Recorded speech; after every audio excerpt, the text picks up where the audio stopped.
bienvenue dans cette nouvelle émission Déployez vos ailes avec une nouvelle invitée, aujourd'hui Emma Toméré. Bonjour Karine. Bonjour Emma, comment vas-tu? Ça va, toi aussi? Oui, alors ravie de te revoir. On s'est rencontrés le 15 juin 2025 à la salle de la Pierre-Pelleglin lors d'une conférence qu'on a réalisée avec Aurélie Boulet qui est aussi médium. Tout à fait. Alors tu habites pas loin de chez moi, tu habites quoi, à 10-12 minutes en plus? C'est ça, exactement. On ne s'était jamais vu, il a fallu faire une conférence que tu vois sur les réseaux sociaux. Exactement. Pour que tu t'inscrives avec ta maman et venir ce jour-là pour assister à la conférence et venir avec une photo de ton défunt mari. Alors aujourd'hui, Emma, tu as 27 ans. Tout à fait. Tu es maman d'un petit Jude, c'est ça? Il a 9 mois. Oui, tout à fait. Voilà, que tu as eu avec ton conjoint Cédric. Cédric nous a quittés le 13 mai 2025, Tout à fait. donc ce qui est très récent. Raconte-nous un petit peu comment il est parti. Raconte-nous ce départ. Effectivement, elle est partie le 13 mai 2025, donc c'est un départ qui a été assez précipité par rapport à la date officielle de diagnostic de son cancer. Il a été diagnostiqué aux alentours du mi-mars, 17 mars, quelque chose comme ça. D'accord. Et officiellement, c'est passé super vite, c'est quasiment passé 2 mois, c'était court et très intense. Mais c'est vrai que ça faisait 1 an que... qu'il avait des signes précurseurs, qu'il avait des douleurs. Et, des voilà. symptômes, etc. Et puis, ce dont on va parler aussi aujourd'hui, c'est les signes que moi j'avais en tant que conjointe, alors que je n'étais pas du tout, je ne portais pas ces symptômes et je ne portais pas cette maladie physiquement en tout cas, et physiquement, oui, dans les douleurs ou autre. D'accord.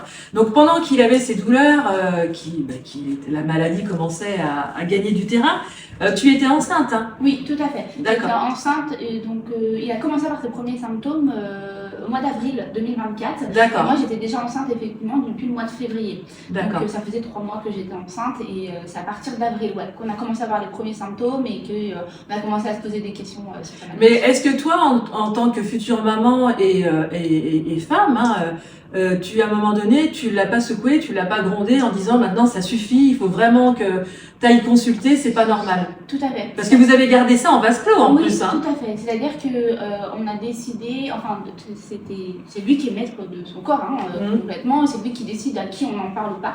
Et ça ne restait qu'entre nous deux. C'était un secret intime qu'on souhaitait garder. C'était notre secret tous les deux. Enfin surtout le sien malheureusement. Il ne souhaitait le partager à personne, ni à ses amis, ni à sa famille, ni à ses enfants.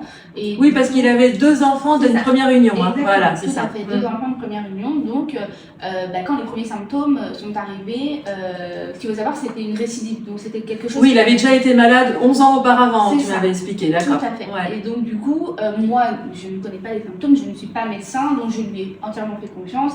Il m'a expliqué que voilà, c'était pas des symptômes qu'il avait déjà connus, que du coup il ne s'inquiétait pas, il ne s'alertait pas pour les premiers mois, et que pour lui voilà, ça allait passer. D'accord.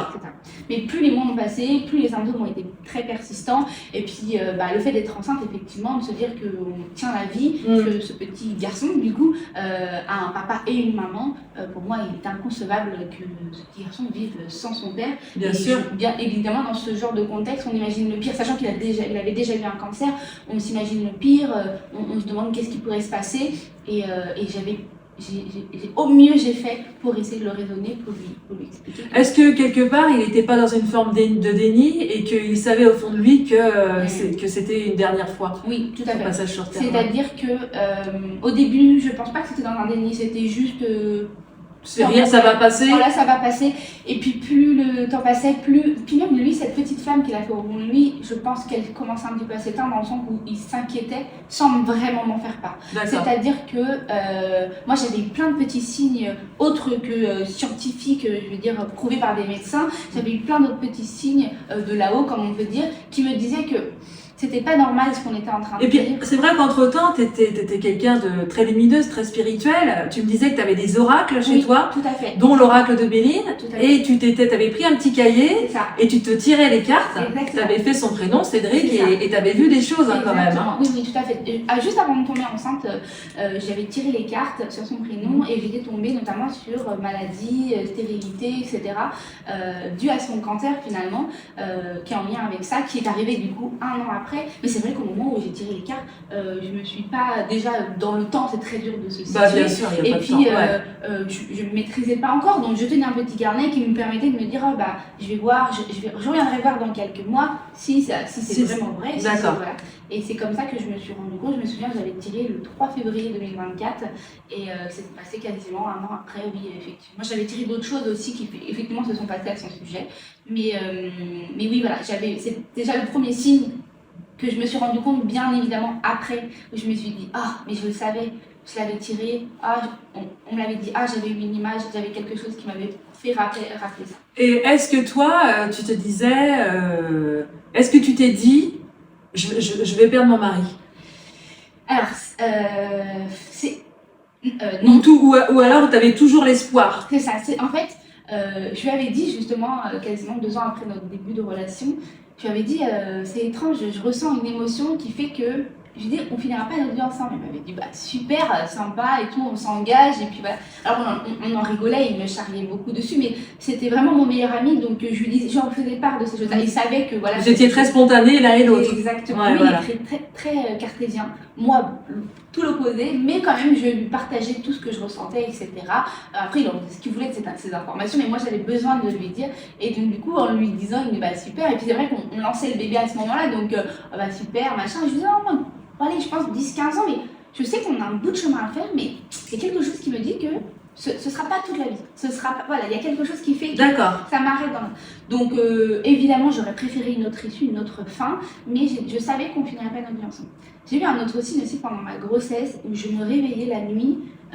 J'étais apeurée et je pleurais parce que j'avais peur qu'il décède dans son sommeil. D'accord. Et en fait, il avait perdu son premier frère, malheureusement, d'apnée du sommeil. Et du coup, j'avais peur, par la génétique, etc., que ce soit la même chose. Est-ce que c'est pas quelque part le frère de Cédric qui venait se manifester auprès de toi la nuit? Je sais pas. Pour que tu aies ces angoisses-là, justement. Je sais pas du tout. Franchement, je sais pas du tout.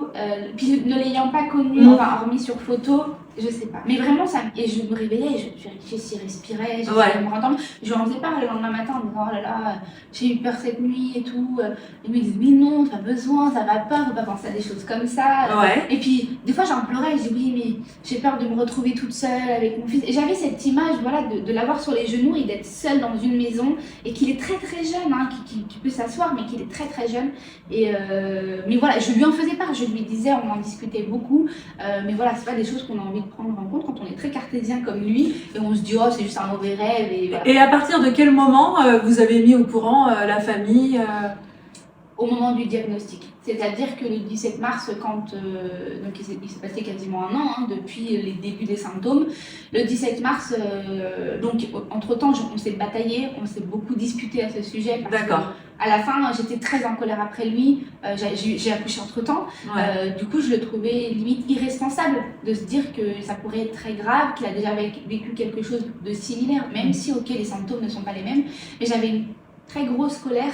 Et après l'accouchement, moi je connais l'amour inconditionnel auprès de notre enfant et je me dis c'est inconcevable qu'on puisse vivre sans son papa, que ces 2 premiers enfants vivent sans leur papa et je comprends pas qu'ils n'aient pas pris les choses en main avant. Il y a beaucoup de choses que je suis dans l'incompréhension totale et non pas que je le menace, mais je lui dis écoute, si t'es pas capable de prendre rendez-vous tout seul, je vais prendre rendez-vous à ta place. Et jusqu'ici, à son âge, il était entièrement responsable de lui-même, c'est à lui de prendre rendez-vous. C'est très dur de convaincre quelqu'un qui n'a pas envie. Et, voilà. Et puis là-dessus, je n'ai pas à culpabiliser parce que je ne pouvais pas faire plus que ce que j'avais déjà fait, sans compter le nombre de conversations qu'on avait eues. Plein de petites choses qui faisaient que, mis bout à bout, j'avais vraiment tout essayé. Et à ce moment-là, je me dis, tu prends rendez-vous chez le médecin, on n'a pas le choix. Ils sortent de chez le médecin, ils ont des suspicions et tous les rendez-vous médicaux s'enchaînent. Le scanner, l'IRM, etc.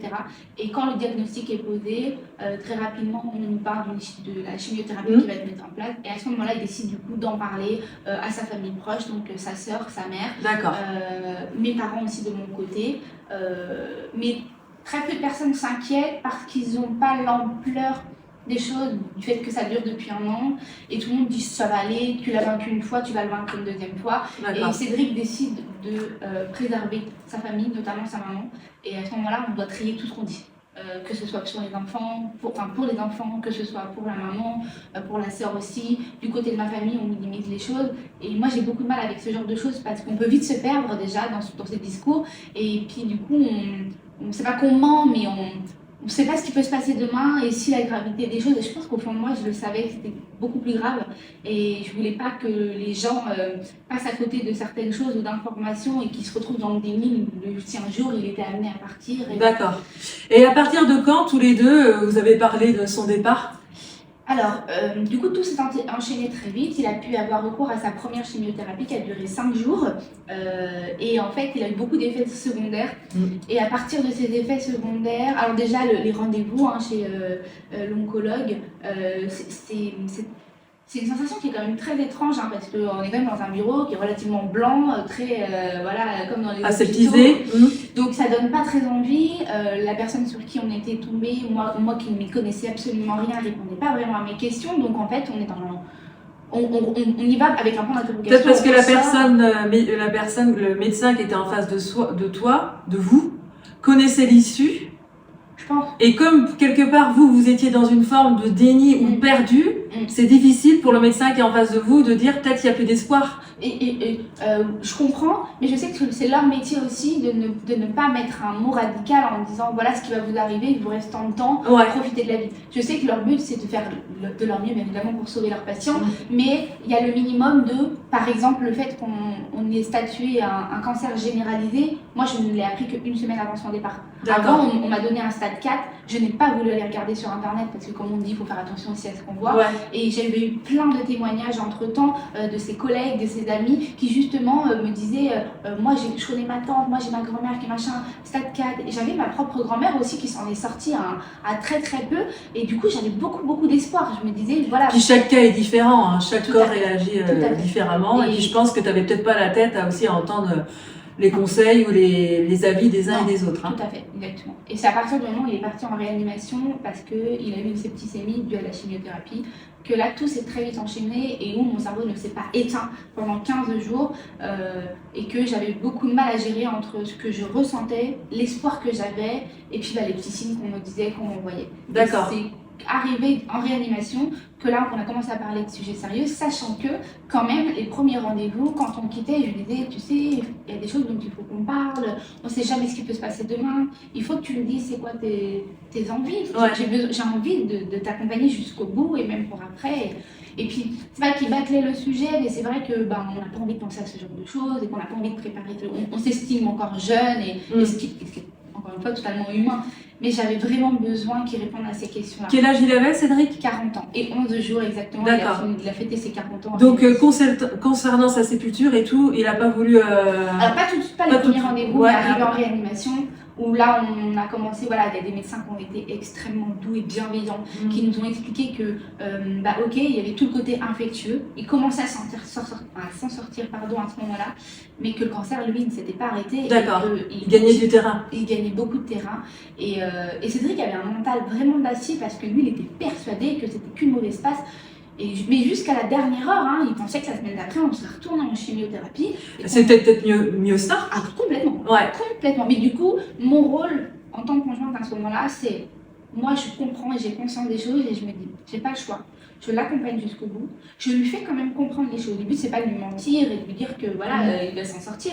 Quand il m'a demandé, est-ce que je vais mourir ? Oui, tu vas mourir. Quand ? Je sais pas. Qu'est-ce qu'on fait ? C'est toi qui vas choisir. Voilà. Et puis, il était enfermé pendant 10 jours, donc il y a ce côté aussi d'être cloîtré entre 4 murs, de voir toujours les mêmes personnes. On psychote un peu, on a l'impression que les médecins parlent tout le temps de lui. Et je lui disais, tu sais, dans le couloir, il y a plein d'autres gens qui sont arrivés aujourd'hui, etc. On est avec son meilleur ami, on a essayé beaucoup de se relayer, de lui donner de la visite, de lui apporter des nouvelles de l'extérieur. Mais c'est vrai qu'il s'était beaucoup éteint. Il s'accrochait. Par contre, il était complètement conscient de ce qui se passait. Mais je me dis que je pense que j'aurais réagi pareil à sa place, à se dire que non, je vais pas mourir, non, bien sûr que je vais m'en sortir, c'est une mauvaise passe, et voilà. Et après, à un moment donné, où là, le médecin nous a pris à part, et enfin, tous les deux au début, et je lui ai dit, est-ce que tu veux que je pose la question ? Et il me dit non, et j'ai dit, mais moi j'ai besoin d'entendre, donc on est sortis, et là j'ai dit au docteur, est-ce qu'il va mourir ? Elle m'a dit oui. Elle me dit là, il faut vraiment que vous fassiez en sorte de l'accompagner, et si vous avez des questions, des choses à vous dire, c'est maintenant qu'il faut le faire. Forcément, à ce moment-là, je me suis effondrée. Je me suis dit, mais comment Et puis, en fait, j'étais vraiment, pour le coup, l'entrée en réa m'avait mis dans une bulle en me disant, ok, on rentre en réanimation, là, ce n'est que le côté infectieux. Alors, pas du tout. C'est vraiment l'urgence vitale qui se met en place. D'accord. Et c'est pas que le côté infectieux, il y a toute la maladie qui est là, qui prend de la place, qui grignote, qui mange petit à petit les organes et où ça prend beaucoup de place. Et du coup, je me suis posée, je suis rentrée, donc j'étais effondrée. Je faisais en sorte de vraiment lui apporter que des ondes positives à chaque fois que je rentrais. Mais ce jour-là, je me souviens que c'était très difficile et j'avais que l'ardoise avec laquelle il communiquait. J'ai pris l'ardoise et je lui ai dit, chérie, là, il faut que tu me répondes à mes questions. Qu'est-ce que tu veux pour après? Est-ce que tu veux une cérémonie laïque? Est-ce que tu veux une inspiration, etc. Et j'ai commencé à noter. J'ai pris en photo, il a même jusqu'à choisir ses musiques voilà, d'entrée, de sortie. J'en ai fait pour qu'il explique justement tout ce qu'il voulait. Et ça m'a enlevé un poids quand même, parce que du coup, je savais que je pouvais profiter de lui maintenant, et pour tout ce qui était après, ça se passera après. Mais que pour l'instant, il fallait vraiment... J'imagine la force qu'il a fallu pour lui, pour choisir ses derniers instants, et la force pour toi aussi. Parce qu'il y avait lui à gérer, mais après, tu as aussi à gérer toi-même et aussi ton enfant. Tout à fait, oui, complètement. À ce moment-là, je me souviens de la maman des enfants qui m'avait envoyé un message bienveillant quelques jours avant en me disant « Tu sais, Emma, il faut que tu penses à toi aussi. Dans ces moments-là, prends du temps pour toi. Prends le temps que tu peux pour te reposer et tout. » Et je lui avais dit « Tu sais, je ne sais pas quand est-ce qu'il va partir. Et je voudrais avoir aucun regret si demain il partait et de me dire j'y suis allée matin, midi, soir et la nuit quand il fallait. Et à mon âge aujourd'hui, je peux me permettre de mettre ma vie en stand-by. Alors bien sûr, je suis là pour pas juger les âges des gens et tout, mais je sais qu'il y en a qui ont des vies qui pourraient être très prenants, très compliquées. Il y a des gens à qui ils n'arrivent pas à rentrer dans les hôpitaux, et que ce soit leur maman, leur conjoint, etc. C'est très compliqué pour eux, en tout et pour tout. Pour moi, en ce qui me concerne, j'avais plus que ce courage, parce que pour moi, c'est pas du courage, c'est vraiment de l'amour. Et je n'avais pas le choix que de franchir les portes tous les matins et tous les soirs dans cet hôpital, pour aller l'accompagner jusqu'à la fin. Et ça aurait duré 1 mois, 6 mois, 1 an, je l'aurais fait jusqu'au bout. Oui, tu l'aurais fait jusqu'au bout. Mais je pense que quand même, en haut, tes êtres de lumière, tes anges gardiens, tes guides, comme on dit, on t'a envoyé de la force. Ah oui, complètement. Et pour te porter. Et je ne sais pas, je me posais des fois la question, je me disais, mais d'où elle vient? Ouais. Comment je peux, comment un humain peut subir autant, oui. Et voilà. Et après, il y a aussi beaucoup le côté transgénérationnel auquel j'ai pris conscience, parce que ma maman a vécu quasiment la même histoire que moi, au même âge que moi, et je me suis dit, on se disait souvent ça avec Cédric, ce qu'on te met sur ton chemin, c'est que tu es capable de le surmonter. Et en fait, c'est cette phrase-là qui m'a fait tenir tout le long. Je me suis dit, si on m'a mis cette épreuve, alors oui, certes, c'est pas la plus chouette, mais c'est que je suis capable de le surmonter et que je vais en sortir encore meilleure. Oui, puis c'est quelque chose que vous aviez quand même, entre guillemets, manigancé en haut avant de venir sur Terre. On appelle ça les contrats d'âme. Donc Cédric part le 13 mai 2025. Tout à fait. Quels ont été les premiers signes de son départ? Ouais, après. Alors, j'étais très frustrée parce que justement, juste avant qu'il parte, j'ai pu avoir 1 heure avec lui tout seul avant que sa famille et ses amis nous accompagnent. Et je lui avais dit, s'il te plaît, si tu pars. Et puis alors lui, vraiment, avant de partir, il ne partirait pas dans sa tête. Non, n'importe quoi, qu'est-ce que tu me racontes? Et je lui dis, fais-moi des signes, ce que tu veux, mais t'inquiète pas, je serai observatrice. Et je pense que j'ai trop attendu, j'étais trop attentive. J'ai l'air que je regardais tout et tout. Et puis de toute façon, plus on attend, ça à chaque fois je le dis aux consultants, plus on va attendre des signes, et plus moins on va en avoir ou on va pas les voir. C'est ça, exactement. Et je pense que c'est passé. Ouais. Et j'ai eu la chance d'être accompagnée de ma meilleure amie de la semaine qui a suivi pour toute la préparation de la sépulture. Et elle me disait, relâche et tout. Elle dit, je suis sûre que t'en as, mais tu les regardes pas. Et lors de la conférence, c'est à ce moment-là que tu m'as fait part de le fait, par exemple, qu'il pouvait me rendre visite dans mes rêves. Et c'est vrai que j'avais une amie qui m'avait dit, chaque soir avant de te coucher, demande-lui de te rendre visite. Et je le faisais, et je l'avais eu à un moment donné, et je savais pas si c'était une image mentale que je m'étais créée, ou si c'était vraiment... Et quand tu me l'as confirmé, ça m'a fait du bien, que je me suis dit, encore un signe auquel j'ai pas pris le temps d'écouter et de dire, tu vois Emma, il t'a rendu visite. Justement, venons-en à cette conférence du 15 juin 2025 qui s'est passée à la Châtellerault avec Aurélie Boulet, qui est aussi médium. Il y avait justement une première partie dont on parlait justement du cheminement de l'âme de l'autre côté, parce qu'il y a 8 paliers. Et je me rappelle, t'étais devant, pas loin de nous, de l'estrade. Et tu posais, on voyait bien que t'étais, on ne savait pas encore ton histoire parce qu'on ne s'était pas parlé, on ne se connaissait pas. Tu n'avais pas encore mis la photo de Cédric sur la table. Tu étais très attentive à ce qu'on disait, tu as posé beaucoup de questions. Et moi, je me dis, mais purée, qu'est-ce qu'elle est lumineuse, cette jeune fille, qu'est-ce qu'elle est jolie, etc.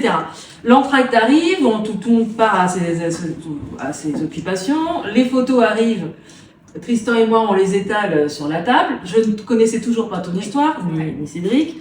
Je pense que c'est Aurélie Boulet qui a commencé le premier contact, je sais plus. Et donc, les contacts s'enchaînaient. Est-ce que à un moment tu t'es dit Cédric tu viens ou tu le savais qu'il allait venir? Oui, tout à fait. Mais tu savais pas à quel moment la conférence? Tout à fait. Parce qu'il y a des animaux qui sont passés, il y a d'autres personnes qui sont passées et on arrive vraiment je pense à 40-45 minutes de la fin à peu près. Et il y avait sa photo, je me rappelle, elle était pas loin de moi et il avait un regard intense comme s'il était vivant. Je disais je vais prendre la photo parce c'est comme s'il arrêtait pas de me regarder. J'ai dit, mais c'était vraiment intense, hein. C'était un beau jeune homme, il avait les yeux clairs, blond, châtain et tout ça. Je prends la photo et je dis, c'est à qui? Et donc toi, tu lèves la main. Et puis après, parce que comme il y a eu beaucoup de contacts, raconte-nous un peu ce qui s'est passé. Tout à fait. Déjà, juste avant que tu lèves la photo, j'ai eu une bouffée d'angoisse, comme si je passais un examen ou un oral et je me suis dit, c'est bientôt mon tour. Je sens et j'ai préparé. Tu sentais? Ouais, je sentais qu'il y a... Et c'est vrai que déjà la veille, j'avais manifesté entre guillemets en disant s'il te plaît, présente-toi. Et ça faisait un mois tout pile qui venait de partir quasiment. Oui, c'était très récent. Et je sais qu'il y en a qui n'osent pas se présenter. Et puis la première partie de la conférence était super intéressante parce que c'est là que je me suis dit, lui qui était cartésien, et là il est en train de se dire, ah mais en fait, il y a quelque chose là. Bah oui. Et il y avait vraiment cette histoire de ça, ce que tu nous avais expliqué. De cette évolution, de ce cheminement, etc. Et ce retrouvailles de famille d'âme et tout ça. Ouais. Et donc du coup je passe à ce moment-là et je suis extrêmement attentive et j'ai ma maman qui est à côté qui est effondrée et j'accueille toutes les informations que tu me dis avec un sourire jusque là et en fait je suis super contente parce que c'est tout ce que je ressentais depuis son départ et puis alors toutes les informations que tu as données elles étaient complètement cohérentes. Alors qu'est-ce que tu as eu? Parce qu'il a fait le ping-pong entre les deux médiums, donc j'étais là, j'ai commencé la première fois parce que je sais qu'Aurélie elle avait été aussi attirée par la photo mais elle l'a pas pris. Ouais. J'ai commencé et après il a fait un ping-pong avec aussi, il est passé chez Aurélie. Oui. Et, on sentait qu'il avait beaucoup d'énergie et beaucoup de joie, que c'était quelqu'un de très verseur avec beaucoup d'humour, c'est ce que je t'ai dit. Aurélie qui a fait un livre pour enfants alors, comment ça s'est passé justement? Ça c'était tellement rigolo et donc tu es la première personne qui prend la photo, qui donne les informations. Donc au début c'est beaucoup qui le caractérise. Donc qui est parti. Alors au début il nous a dit qu'il était parti rapidement. Oui, c'est ça. Tu dis oui, c'est exact. Il y avait aussi le fait que c'était quelqu'un qui pouvait être pas blessé à l'intérieur de lui, mais il fallait toujours tirer les verres du nez. On pouvait lui faire des quelqu'un d'introverti. Exactement, qui gardait les choses, qu'avec sa famille il y avait beaucoup de non-dits. Il y avait des choses qui ne se disaient pas. Qu'est-ce qu'il y avait eu d'autre comme information? Il a parlé des oreilles aussi. Des oreilles, donc de mon fils, enfin de notre enfant. Du coup, tout de suite, elle dit vous avez eu un enfant ensemble, je vois un enfant, etc. Donc oui, effectivement, on avait un enfant. Ça, tu ne le savais pas, tu ne pouvais pas le savoir. Tout de suite, il m'a dit attention, il serait pas en train de se plaindre de ses oreilles et tout. J'ai dit si. Il m'a dit ok, il faut que tu consultes le médecin. Pas d'urgence. Mais il va falloir que tu consultes le médecin. Une consultation ORL, oui, pour ça, exactement. Qu'est-ce que j'avais eu d'autre? Après, j'avais posé des questions. Alors, aussi, il avait vu un déménagement. Déménagement. Des cartons. Des cartons, ouais. Donc, tout ça, pareil, un anniversaire qui était proche. La semaine d'après, c'était nos 2 ans de Pax qu'on fêtait tous les deux habituellement. Et alors, sur l'instant T, j'étais en train de me dire, mais non, j'ai pas d'anniversaire. Et c'est après, une fois retombé l'esprit, plus, je me disais, ah, mais si, c'est évident, c'est voilà. Et j'avais eu aussi qu'est-ce qu'il y avait eu d'autre? J'avais posé des questions concernant un bracelet de vœux qu'il avait, avec lequel il était parti, avec qui c'était la seule chose dont je ne savais pas de lui. Et du coup, tu m'avais parlé effectivement de mariage, que c'était une de ses intentions. Est-ce qu'on en avait parlé? Oui, le mariage. On en avait parlé, mais c'est pas quelque chose auquel on avait l'intention d'aboutir, parce qu'on avait nos avis tranchés. Mais à la fois, avec du recul, je me suis dit, ah, mais j'aurais même pas été étonnée en fait qu'il aurait voulu ce souhait. Qu'est-ce qu'on avait? Et puis Aurélie à côté, parce qu'elle a dit aussi des choses. Oui, et puis en fait ça a coupé à ce moment-là et du coup vous avez repris avec d'autres personnes et à un moment donné Aurélie a dit que parce qu'elle avait des personnes qui s'étaient présentées depuis la veille au soir. Elle avait plein d'informations et elle essayait de trouver voilà. Et elle disait, alors voilà, j'ai quelqu'un, je ne sais pas s'il est vivant ou s'il est parti, on me parle de feu au niveau du visage, on me parle de brûlure, etc. Et personne ne se manifeste, et à ce moment-là, avec ma maman, on se regarde. On me dit, mais si, c'est évident, c'est... Et en fait, mon papa, ayant subi une agression il y a déjà plus de 20 ans, effectivement, c'est un grand brûlé aujourd'hui, et donc on se regarde avec ma maman, et je dis, c'est évident, c'est nous alors. J'ose pas trop, mais je lève la main, et donc elle me pose des questions, et quand je donne les réponses, elle me dit oui, c'est évident, c'est ça, effectivement. Bah, dis donc, il nous a pas lâché, Cédric, il est encore présent et tout. Elle dit bon, alors par contre, ça fait un petit moment qu'il est en train de me tanner. Ouais, et elle en traite, j'avais été voir son petit bouquin justement, Petit Poton. Exactement. Et j'avais dit à ma maman, j'aimerais bien le prendre pour Jude et tout. Et en fait, Cédric a été extrêmement insistant auprès d'Aurélie en disant non mais va falloir que tu... De toute façon il la lâchait pas parce qu'elle a pris son bouquin, elle a dit ok j'ai compris, je l'offre. C'est ça, du coup j'ai dit, et ça m'a fait tellement rire parce qu'il est tellement comme ça et on pouvait faire des vides-greniers et ça coûtait 3 euros. Alors non mais 0 euros ça vaut rien. Il était toujours dans la négociation commerciale dans l'âme, il pouvait vendre tout le monde, il aurait pu me vendre je pense, enfin vraiment il était tout. On sentait vraiment des belles vibrations chez lui, beaucoup d'humour, beaucoup de joie.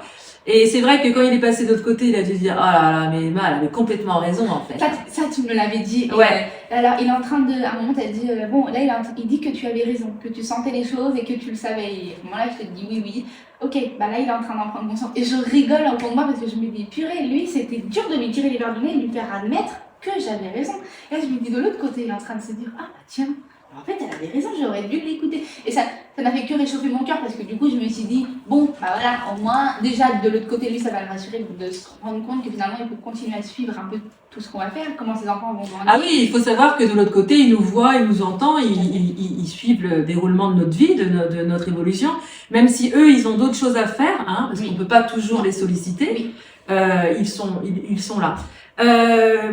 Donc je voulais te dire quelque chose aussi. Donc après cette conférence, comment tu t'es sentie? Est-ce que ça t'a apaisé? Est-ce que tu avais besoin d'en vouloir plus encore? Qu'est-ce que quand tu es rentrée chez toi? Non, quand je suis rentrée chez moi, ça m'a fait beaucoup de bien.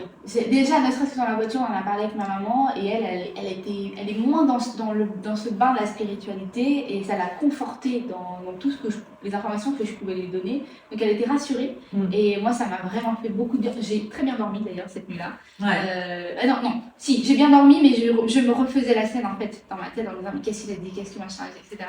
Et je sais que les nuits d'après, ça m'a vraiment soulagée parce que en fait, c'était des choses. Tout ce que tu as dit, c'était complètement cohérent avec la situation actuelle, passée et le futur proche que je pouvais envisager, notamment les déménagements, le carton, etc. C'était pour moi évident. Les oreilles de mon fils, ça ne pouvait pas sortir ailleurs que d'ici. Donc ça m'a beaucoup confortée, ça m'a rassurée. Ça ne m'a pas donné envie d'en avoir plus parce que c'était tout ce dont j'avais besoin d'entendre. Et encore une fois, je le dis, c'était vraiment cohérent et c'était ce que je ressentais. Donc ça ne m'a pas frustrée, ça ne m'a pas... ça m'a impressionnée par contre, mais ça ne m'a pas frustrée de me dire purée, il manque des informations ou je suis pas d'accord, elle a parlé de ça. Pas du tout. J'ai eu tout ce que je voulais entendre. Et puis tu as eu des informations aussi parce qu'il y avait vraiment une grande, c'est ce que je t'ai dit pendant la conférence. J'ai été ébahie et il y a eu plusieurs personnes qui me l'ont dit aussi par la lumière que tu dégageais autour de toi. Oui, et je me souviens toujours de cette fenêtre, qui était pas loin d'une fenêtre, avec la lumière qui tombait sur toi. Mais vous savez que vous avez vos guides spirituels, non seulement il y a Cédric, mais vous avez vos guides spirituels autour de vous. Je vous trouve très lumineuse et j'ai dit, mais vous savez que vous avez quelque chose en vous, parce que je voyais les oracles et tout ça à développer. Hein, oui, c'est ce que je t'ai exactement. Et je savais que, pareil, c'était mon intention première, même si je sais que je suis jeune aujourd'hui, qu'il faut la pratique, etc. Mais le fait que tu me le confirmes, que Aurélie me le confirme, pareil. Ça, en fait, ça n'a fait que affirmer ce que je pensais, toutes mes intentions et tout. Et du coup, je suis vraiment ressortie avec le sourire jusque-là et plein d'amour dans mes souvenirs, dans ma tête, dans mes pensées, beaucoup d'apaisement aussi, parce que ça répondait à toutes mes questions en fait. Et Emma, aujourd'hui, quels sont tes projets? Comment tu te... Les projets, déjà, une reconstruction pleine, et pleine d'amour surtout, stable pour mon fils, pour moi-même, un avenir rempli de bonnes choses.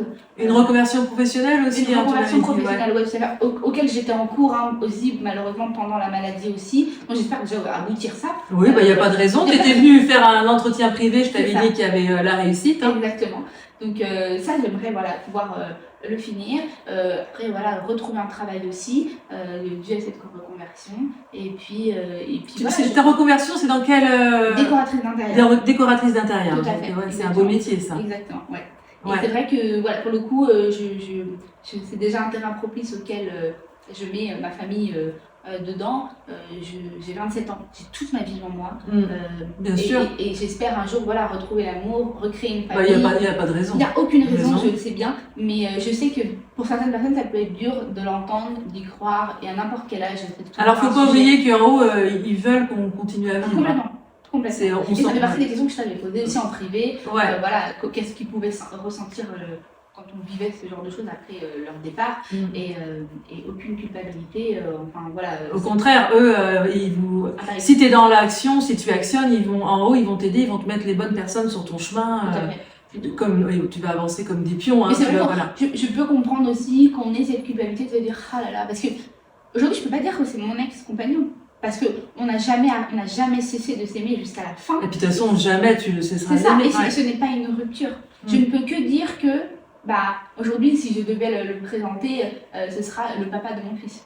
Voilà, j'aspire à voilà, un nouvel amour, etc. Alors, oui, avec bien évidemment, pas demain, mais juste, je pourrais jamais le considérer comme mon ex-compagnon parce que jusqu'à la fin, on se sera aimé et puis ça n'a pas été une rupture amoureuse, même si malheureusement ça fait partie des choses que j'ai perdues aussi aujourd'hui avec son départ. Au-delà de la rupture amoureuse, j'ai aussi perdu mon rôle de belle-maman, j'ai aussi perdu mon rôle de famille à 5 recomposée, le quotidien tout le temps actif, etc. C'est complètement une nouvelle vie qui s'est... Tu t'es sentie soutenue par... T'as des frères et des sœurs, Emma? Oui. Tes parents, tout ça, encore, ils sont autour de toi? Oui, je suis vraiment très bien entourée, que ce soit par ma famille, que ce soit par des amis. J'ai aucunement la sensation de manquer de quelque chose. Alors oui, bien évidemment, il y a des moments qui sont plus durs que d'autres parce qu'on va se sentir seul, parce qu'on va avoir l'impression de manquer d'insécurité, parce que je me retrouve aujourd'hui quand même seule avec une maison très grande pour 2 personnes. Et puis, il y a ce côté de se coucher le soir, de se dire, bon, il se passe quoi que ce soit, je suis toute seule, je dois sauver mon fils, et alors qu'avant, il n'y avait pas cette insécurité qui s'était installée. Donc ça va être les seules émotions qui vont régner aujourd'hui, ça va être le manque, évidemment, la tristesse, et l'insécurité, parce que c'est des choses que j'ai pas et que j'arrive pas à m'accomplir moi-même, que j'arrive pas à obtenir pour moi toute seule. Ça va venir avec le temps. Avec le temps, ça, on peut dire que c'est encore récent. Mais c'est vrai que je ne suis pas baignée dans d'autres émotions comme la colère, la culpabilité, toutes ces choses-là que d'autres personnes auraient pu avoir dans des moments comme ça. Moi, ça fait pas partie de ce que je ressens aujourd'hui. D'accord, donc toi, en fin de compte, tu as compris son départ, tu sais qu'il y avait 1 heure d'arrivée pour lui, 1 heure de partance. C'est ça, tout à fait. Et l'avantage d'avoir été prévenu, enfin, ou du moins d'avoir eu des signes avant, plein de petits signes, ce qui fait que voilà. D'ailleurs, c'est étrange, avant la conférence, on devait ramener une photo. Et j'avais demandé à maman laquelle je pourrais prendre. Et je voulais pas prendre celle de la cérémonie qu'on avait fait. Ma maman avait dit, prends pas celle-ci, on la retrouve tout le temps, mais une autre photo. Et jusqu'au bout, Cédric, il m'en a fait voir de toutes les couleurs, parce que jusqu'à la dernière minute avant de partir, il ne voulait pas que je prenne une photo. C'est-à-dire que l'imprimante me faisait imprimer des trucs qui n'avaient rien à voir avec ce que j'avais demandé. Mon ordinateur qui s'était éteint plus d'une fois. Et j'ai dit, bon, ok, j'avais trouvé une autre photo. J'ai dit, je fais un montage, je vais mettre l'autre photo. C'est celle de la cérémonie. Elle n'a pas voulu. Ça s'imprimait tout. Je me dis, c'est pas possible. Je dis, maman, t'es sûre, t'as pas de problème, on revérifie tout, rien du tout. Jusqu'à ce que je mette sa photo, qui est très très belle, qu'on avait mis à la cérémonie, en grand, en A4 dans l'imprimante. Ah oui, elle était très lumineuse, la photo. Elle est sortie. Il a choisi sa photo. Tout à fait. Et je dis, c'est bon, j'ai compris, tu voulais pas que... C'est pour ça qu'à chaque fois avant chaque conférence, je dis toujours aux gens, amenez une photo de votre envolée où il était bien, sur un bateau, avec sa moto, à table, enfin vraiment où il était joyeux. Pas une photo où il était dans la maladie et tout ça et tout. Ça, c'est très très important. Qu'est-ce que tu aurais comme conseil à donner pour toutes ces personnes qui vont écouter cette interview et qui vivent aussi dans la maladie ou qui sont aidants, qui accompagnent Alors, plusieurs choses. Déjà, mon histoire, elle m'appartient. Ce que je dis, je cherche à offenser personne. C'est ma façon de voir les choses. Chacun le vit à sa manière. Le seul conseil que j'ai à vous donner, c'est de Et c'est très facile à dire, encore une fois, mais de ne voir que le positif. Et comme je l'ai dit tout à l'heure, ce qu'on nous met sur notre chemin, c'est qu'on est vraiment capable de le vaincre et de le supporter. Lors de la conférence, où justement, expliquer cette feuille de route qu'on a avant.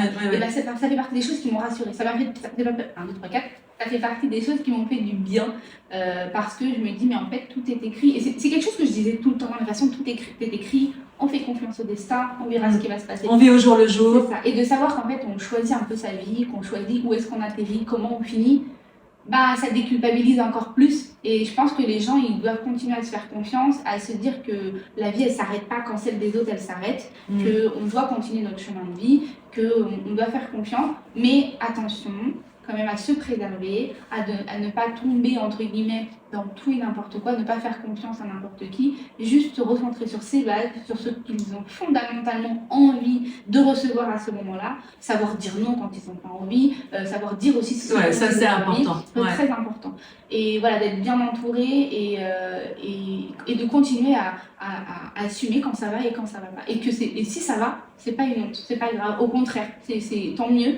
Et moi, j'ai l'impression que des proches à moi sont plus tristes que ma personne, enfin que moi, et ça m'embête parce que c'est pas ce que je veux, et malheureusement c'est pas moi de les consoler non plus dans ce chagrin-là, mais je sais que voilà, aujourd'hui d'entendre cette histoire, on dit chacun son histoire, tout à fait, voilà, chacun son chemin de résilience. Tout à fait. Vous aviez mis des choses dans son cercueil à Cédric? Oui, vous avez mis des photos? Des photos, oui. C'est l'information que j'ai là. Oui, tout à fait. Et même d'ailleurs, lors de la conférence, tu avais fait part d'une lettre, d'un discours que j'avais fait lors de la cérémonie que j'avais lu, que Cédric avait beaucoup aimé. Et c'était totalement réel. Ça faisait partie des choses que je voulais m'effondrer avant, je voulais m'effondrer après. Mais lors de la lecture de mon discours, je voulais être humble et pouvoir le rendre fier et qu'il soit content de tous ces derniers mots que je lui adressais devant la foule qui était là pour lui. Voilà, Bon, en tout cas, merci Emma d'être venue aujourd'hui à la Chapelle-Glin pour ce magnifique témoignage de douleur, mais aussi d'amour et de résilience. Et c'est surtout ça qu'il faut retenir. Ouais, voilà. Parce que même si là, tu es quand même lumineuse et époustouflante, il y a aussi, je le sais, des moments où c'est plus compliqué. C'est ça. Il faut les assumer, c'est pas grave, c'est humain. Voilà, ce qui est compliqué, c'est souvent, des fois on se retrouve tout seul dans la maison et voilà, on est humain, il y a des hauts, il y a des bas. Totalement. Et on embrasse très très fort ton petit garçon. C'est gentil. Cédric, on l'embrasse aussi. On embrasse aussi toute ta famille, bien sûr, on pense bien fort à eux. Et de toute façon, on se donne rendez-vous bientôt le 7 septembre pour une conférence à la Chapelle-Glin, à la salle des fêtes, avec Caroline Schneider, qui est aussi médium, que je salue d'ailleurs. Et toi aussi, je te retrouve avec ta maman. Et puis, si vous voulez aussi avoir une consultation privée, soit Contact Défunt ou Guidance Vaillance, n'hésitez pas à m'envoyer un petit mot en MP sur Facebook ou sur Insta. Et puis, on va souhaiter plein de belles choses à tout le monde. Tout à fait, exactement. On se revoit à la conférence. Voilà, on se revoit à la conférence. Soyez heureux, prenez soin de vous, prenez soin des autres. Je vous dis au revoir, à bientôt. Bye bye. Au revoir Emma.